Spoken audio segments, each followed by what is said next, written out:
Hello YouTube, Shin Tiger Curl here, that dude in the straw hat, bringing you yet another exciting episode of Manga You Should Be Reading. That's right. This is a series where I tell, as a avid manga reader, tell you about little underappreciated or unknown mangas that you should really give a try if you are a manga reader or veteran manga reader, or just starting out with with manga in general. So this time I decided to do something a little different this week for my choice of mangas that you really should be reading. In that this one is, well, not a manga in the traditional sense. This is a manhwa. I hope I'm pronouncing that right. If not, I am sorry for those of you of Korean origin. It is a manhwa, which is basically a Korean manga. Typically, manhwas are mangas with that tell the story from left to right instead of right to left, as in the traditional manga sense. Sort of like a traditional comic book, really. And unlike mangas, which are illustrated mostly in black and white, manhwas, on the average, are fully colored and illustrated. So, with that out of the way, let's get to this particular one, which I decided to cover because, for reasons I will get into later. Now, vampires and werewolves.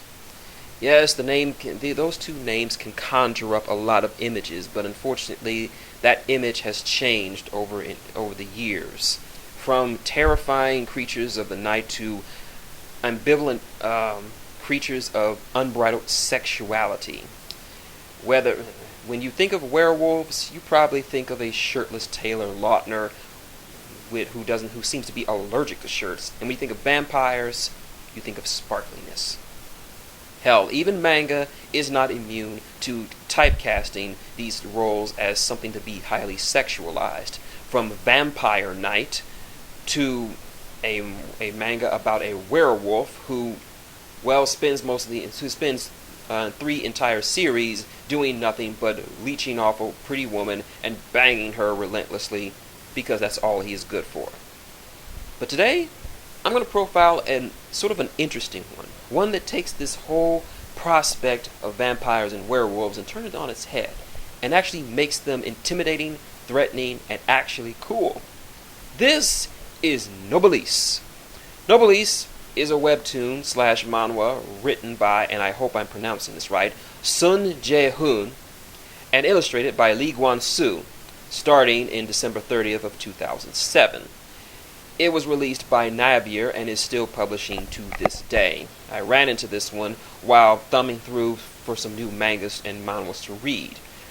At first, I wasn't going to give this one a try, but honestly, after reading it over the years, this has become one of my all-time favorites, up there with Worst Crows and One Piece. I know I say that pretty much every week, but this one is worth it. Now for the plot. It's about a powerful noble called, and I hope I'm pronouncing this right, Cadis Intrama de Rizel, or Rai as he's known. He's a member of a race of beings called nobles. It's not what their species is called, they're just simply called nobles, who have lived in secret in the country of Lukdonia in the middle of the Bermuda Triangle. Nobles are highly powerful, very influential, and extremely long-lived, Rai himself being over 1,000 years old. The story starts with Rai awakening from an 820-year sleep with no knowledge of mankind's advancements or scientific successes, and he wakes up in the middle of in an abandoned building in South Korea. Minor note, manhwas typically, unlike mangas, take place somewhere in Korea, and a lot of the characters are of Korean descent, so the names will be of Korean verbiage. So there's that. Making his way into this brand new world without saying another word, Rai somehow ends up in a high school, where he quickly is ingratiated in the class. There he meets up with the principal, who turns out to be his old servant and loyal manservant, Frankenstein. Yes, that is his name. With Frankenstein's help, he enrolls in Yiran High School, and inadvertently befriends a group of humans. Shin-woo, an athletic martial artist, Ikan, a computer geek, and Yuna, Shinwoo's crush at the time, and a few others, but those get important to later.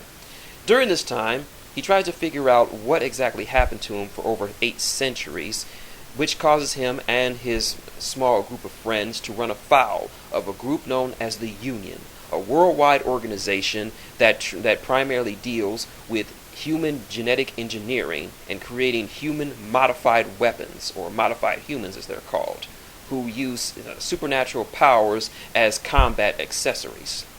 So now, not only must Rai find out his own past, but he also has to contend with this devious organization that has set its sights upon him. The characters themselves are pretty interesting. Of course, we have Rai. He is the epitome of elegance, charm, and mystery. He rarely says a word, and when he does speak, it's usually, well, something meaningful and impactful. He's something like Byakuya Kuchiki taken to the utmost degree. He is described by several others as being extraordinarily handsome and elegant, almost like a king in some regards.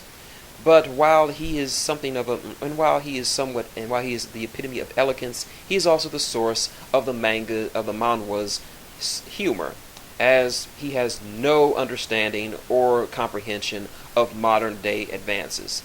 He doesn't know how to use a cell phone. He doesn't know how to he doesn't know how to play video games, and he doesn't even know how to operate an automatic door, so much so that he actually blew a hole in the wall. But despite his cold, apathetic appearance outside, Rai is extraordinarily compassionate, especially towards human beings. No, could be either out of a sense of actual compassion or a mere sense of duty. Rai wears his feelings on his cuff, and even though he doesn't speak that much, in fact, compared to a lot of protagonists in these sort of situations, he is very silent, probably the most silent protagonist you'll ever read about. But the manga is drawn and written in such a way that you can read his emotions without him actually saying a single word. Also, as far as his powers go, Rai is the most OP motherfucker in the entire series. In fact, he is the most powerful being in the entire world, with him very rarely using the full totality of his powers. But he's not too OP. You see, Rai's powers actually take a toll on him physically.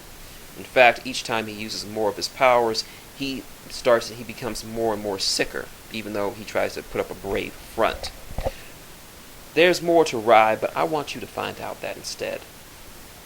His loyal servant is Frankenstein, devoted to him from nearly 8 centuries. He supports Rai wholeheartedly and calls him master at any given time. Everything he does is for the benefit and pleasure of his beloved master. He even created the school Yiran High simply because he wanted to create a place where Rai could live a normal life instead of the one he had.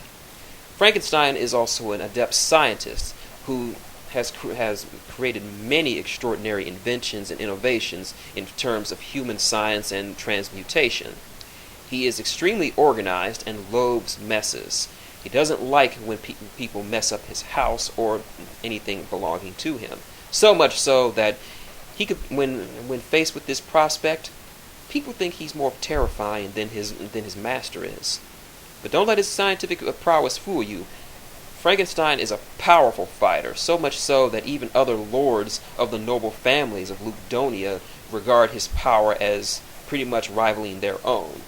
He is also somewhat sadistic, that once pissed he will annihilate his opponent with little to no regard for their own safety. But yeah, I'll leave that up to you. Let's see, who else should I go? Han Shin-woo, an energetic and athletic teenager with bright red hair. He is among Rai's first true human friends, although he is completely unaware of Rai's true supernatural origins as a noble. He simply treats him like everyone else. Even though Rai is typically silent for most of their time they hang out, Shin-woo treats him pretty much like everyone else.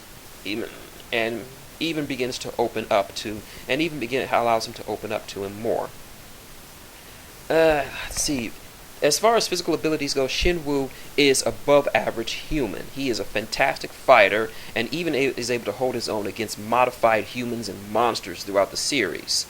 But still, regardless of this, he still is unaware that his best friend, as well as the principal, are supernatural beings who have lived for centuries. But of course, there are other supernatural entities who involve themselves in the story, like the Nobles, Regis K. Landridge, a noble like Rai, who arrives in the story partway through. Though short, he kind of reminds me of Toshiro Hitsugaya from Bleach. He initially judged people based on their amount of elegance, and he would just dismiss a person if they lack any kind of elegance at all. He deems Rai to be the most elegant person that he has ever met. As a member of the Landridge clan, he is extremely haughty and looks down on modified humans, but he does open up to them and does view them as friends and allies as the series progresses. He respects Rai and finds him, like I said, more elegant than everyone else. Despite his appearance, he is over 199 years old, and eventually will come to a coming-of-age ceremony.